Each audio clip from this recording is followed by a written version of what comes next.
কারো নির্দেশে আর গুম খুনে জড়াবে না র্যাব।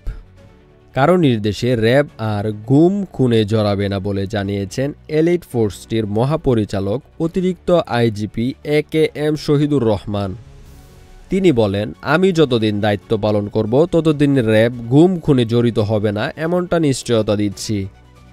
বৃহস্পতিবার 12 ডিসেম্বর দুপুরে রাজধানীর কারওয়ান বাজারে র্যাবের মিডিয়া সেন্টারে আয়োজিত সংবাদ সম্মেলনে এসব কথা বলেন তিনি। র্যাবের নেতিবাচক কাজের জন্য দুঃখ প্রকাশ করে এলিট ফোর্সটির মহাপরিচালক বলেন, র্যাবের বিরুদ্ধে গুম খুনের কিছু অভিযোগ আছে। নারায়ণগঞ্জের 7 খুন সহ সেসব বিষয়ে সবার কাছে ক্ষমা চাইছি।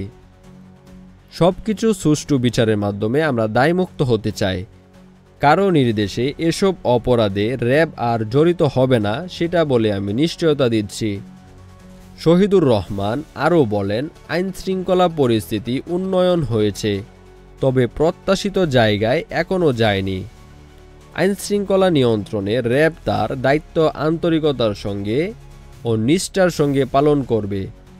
গত 5 আগস্ট ক্ষমতার পট পরিবর্তনের পর থেকে এখন পর্যন্ত বিভিন্ন অপরাধের সঙ্গে জড়িত থাকার অভিযোগে র্যাবের 16 সদস্যকে আটক করা হয়েছে বলেও জানান র্যাবের ডিজি।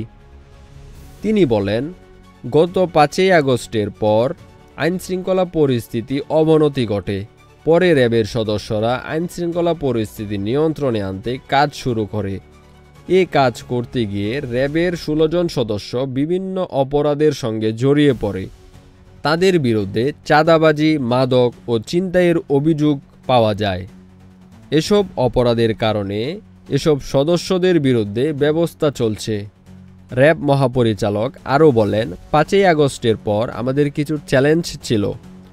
আনসার বাহিনীর সদস্যদের মধ্যে বিদ্রোহ, গার্মেন্টস সেক্টরে অস্থিতিশীলতা, পল্লী বিদ্যুৎ সমিতিতে কর্মবিরতি সহ আইনশৃঙ্খলা পরিস্থিতি নিয়ন্ত্রণে কাজ করে যাচ্ছে র্যাব।